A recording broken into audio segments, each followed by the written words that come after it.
Οπλήν στο το παν και πρωτοστήνε την γην και των ουρανών, κοινώς κοντα πάντα, ως όρος πατρί και όρφερον ενήμη.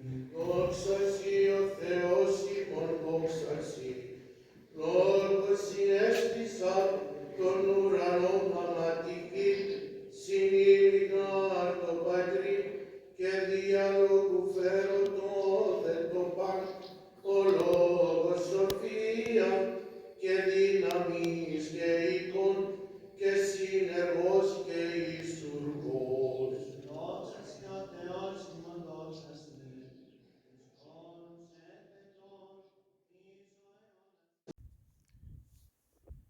Greetings, Uncle Travelling Matt here, and today I am literally on top of the world, or at least on top of the island of Cyprus. I am currently sitting on the top of one of the towers in Kantara Castle, and I'm king of the castle because I am the only person here. It's about 6 o'clock, and it's the end of my day driving around in a rental car. I woke up slightly later than I wanted to. I wanted to kind of get in the car by 8, but that didn't happen. But I was out by 8:30, but then I struggled to find the rental place, so I had some breakfast, and I was out on the road by 10. And I decided to get the most difficult of my 2 days in the car rental out of the way, and that is the Karpas Peninsula. Now, if you look at the map of the island of Cyprus, it looks a bit like a saucepan, and the Karpas Peninsula is the handle. So I've basically gone to the end of the handle and back. So I started from Girne, and the drive was slow at first, lots of developments. A company called Carrington seems to be developing most of them. Those kind of holiday villas all clustered together. I can't say any really appeal to me. Not my thing, but each to their own. But then very soon it kind of thinned out, and there was nothing. There's hardly anybody here. And most of the areas I've been through today have been really underpopulated and quite beautiful. So I followed the north coast, and what I did is I stopped at all the places the guidebook recommended, more or less. Now, I'm not going to remember the names of all these churches in particular that I stopped at, but I will put them up on the video. Although the first one I do remember, so I drove quite a long way because I wanted to get a lot of the driving out of the way, and I went to a place called Trias, which is Holy Trinity. It's in one of the very few villages where there's still a Greek community, although it's fast dying out, I believe. And the guidebook tells a story of relatives from Nicosia, well, from the south. Sometimes come to visit the Greeks in this community, and one of the Greek girls that came over met Turk, fell in love and married him, and this caused uproar because they thought she'd been kind of forced into it, and they brought her back to Nicosia, but then her husband followed, and he was thrown out as an illegal alien. And it was all rather sad. But I can kind of see why they get worked up because, of the history and stuff. But yes, human beings are involved and we can't control our emotions. So that was that village. I couldn't find Agios Trias, partially because I went in the logical way and you went to drive past the village and go back in the other way. But I got it in the end. And it was a 7th century church, or the ruins of a 7th century church. And they were really quite remarkable mosaics there. And in fact, no, I'm telling you a lie, it was a 5th century church, that's it. And it was sacked by the Arabs in the 10th century. So for 5 centuries, this was a major Christian centre. And what was interesting is it had a separate baptistry to the main church, which seems to have been the thing. I've seen others since today that are like that, and I also saw ones like that in Ravenna in Italy. That seems to have been the fashion at the time. And also interesting is all the mosaics weren't figurative; they were all patterns or like plants, but not people or animals, which was interesting.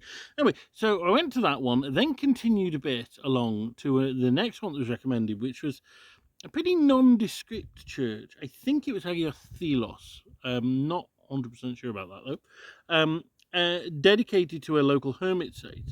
But they said that the actual Hermits Church and cave were beneath.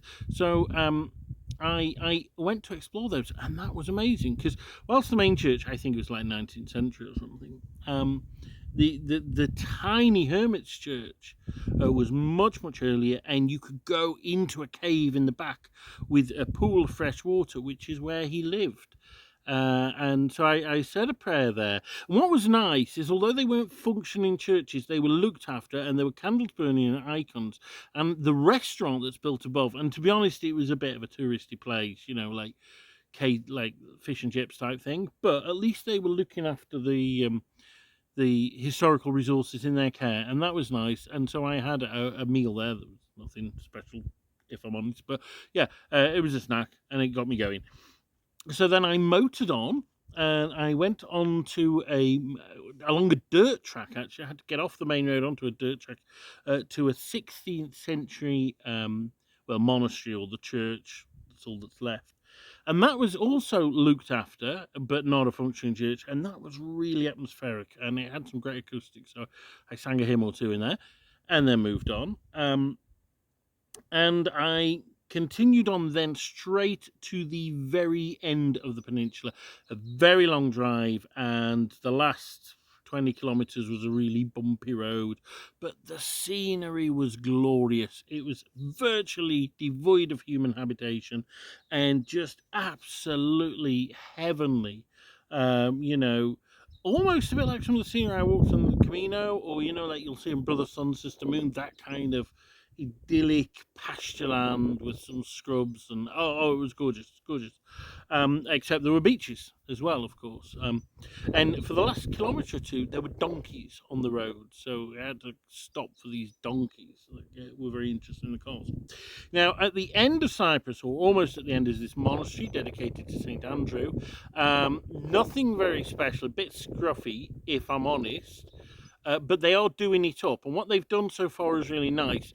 The monastery itself was shut, and I had a pomegranate juice and a cup of tea on the end, overlooking crystal clear waters. Gorgeous.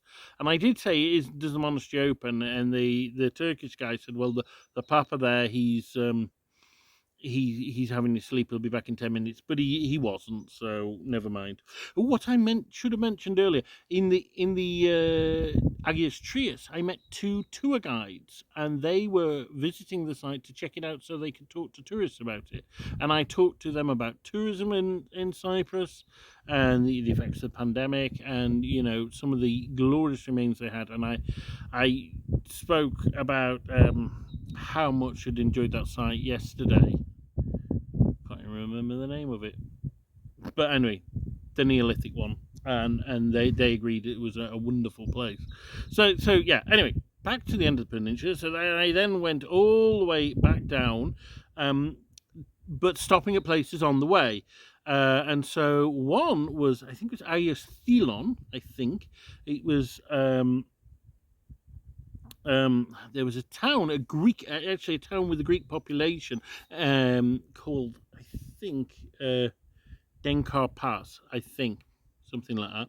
It had quite a magnificent statue of Ataturk in the centre, and the local church, which was under restoration at the time. But this church on the headland, that was 7th century, and it was where there used to be a city, which is where Alexander the Great landed when he came to Cyprus. So yes, in the footsteps of a great man there, literally. Carried on, picked up a hitchhiker. He didn't speak a word of English, and he wanted to be dropped off in a town called Mehmetçik, which was not much out my way, so I dropped him off there. He was very dark-skinned, so I wondered if he was a mainland Turk. But then I later read in the guidebook that the people of Mehmetçik are quite dark-skinned, and some say they have Sudanese ancestry. So there we are. I filled up with petrol there, and then went on a little bit further to another church, I think 5th or 7th century, something like that. And that one was shut, but it was absolutely gorgeous in its location. It was the most picture postcard setting, and it was a real, you know, off the beaten track thing. It was gorgeous. It was really gorgeous. And then from there, I drove up across the plain and then zigzagging up through the mountain along a road that they still seem to be building. There were like JCBs and boulders in the way and everything. But yeah, they were cool about me going along it. And I got to this castle.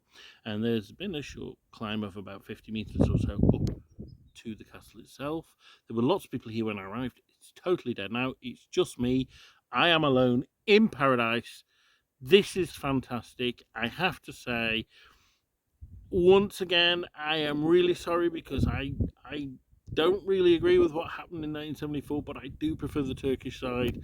Just probably they got all the best bits. I don't know, or maybe they just don't have as many people. It's not as developed, but it is fantastic. And what a glorious, glorious place. Wow. Yes. So that's me signing off. I may try and visit another site today, which is an Armenian monastery. And if I do, I will either add that onto this video or just talk about it tomorrow. But whatever the case, I hope you're all well and keep traveling. Είδετε, είδε